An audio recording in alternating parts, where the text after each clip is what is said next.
Sir Jeremy, ito yung aparato mo, Green PSW. So, yan, working na yan. No? Meron tayong load na electric fan. Then, maglagay tayo dito ng isang drill. Okay, so pure sine wave lang inverter mo, sir. No? Kaya pwede dito sa washing machine na twin tab. No? So, 500 watts ang continuous power output. Then, 1,000 watts yung surge. Okay? So, ito, meron tayong barena. No? Pakita ko sa iyo, no? Magre-react yung battery natin. So 13.5 volts ang battery natin. Okay. So umaga na yan. So walang iniwan yan sa washing, no? Pag washing, ganyan ang nagiging reaction. Okay.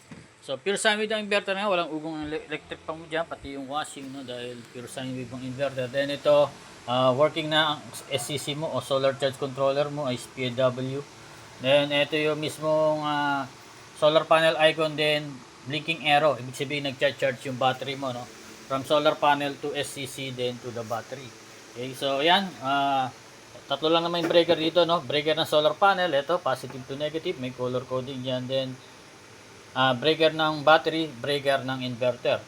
Okay, so kapag papatayin ng aparato mo, siyempre katulad sa kuryente ng bahay, no? Tatanggalin mo muna yung load natin, no? Yan. Okay. Itong brarena, then itong mismong electric pa natin, no? Yan. Then yung inverter, no? Then yung solar panel, then yung battery. Sa huli lagi yung battery, no? Yung inverter tsaka solar panel, either sa dalawa, walang problema. Then pag i-on mo naman, kinabit mo na yung wire mo, dahil wiring dito, no? So positive to negative nga, red is positive, black is negative.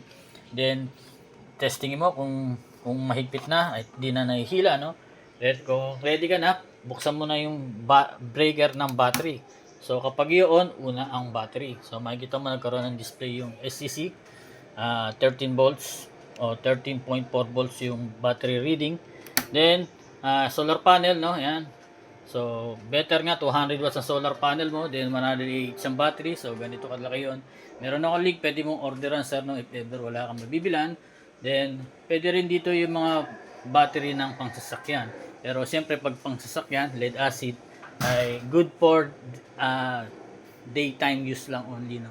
Pwede kaya nito kasi may sobrang kuryente dito mapupunta. Kasi kapag sa lead acid, madali ma-full charge, then yung sobrang kuryente hindi mo na makukuha siyempre. So pag ganyan, nag-working na, malaki ng battery mo, mataas na, pwede mo i-on yung inverter mo. Then LED red mo is working, ibig sabihin may kuryente na rin yung inverter mo, nag-reconnect na yan. So pag nalobat yan, mawawala yung LED red is 11.5.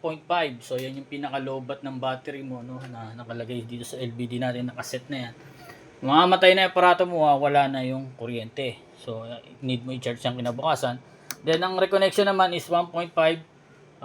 The 13 volts ang reconnection, ilaw uling LED red, magkakaroon ka uli ng kuryente dito sa outlet. So outlet 220.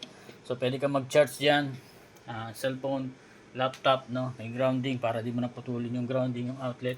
No, so salamat ulit sa pagtitiwala, Sir Jeremy, no. So pwede tayong mag-chat or video call sa mga concern mo. So then may GC din tayo. So pwede kayong magtingin-tingin doon if ever may, ano. Pero kung naiingayan kayo sa GC, pwede kayong mag-lead the group anytime. So thank you, salamat ulit sa pagtitiwala, Sir, no, Jeremy. So babalutin na to, and then pasip natin after 1 dahil may break time din si GNT. So salamat ulit sa pagtitiwala. God bless.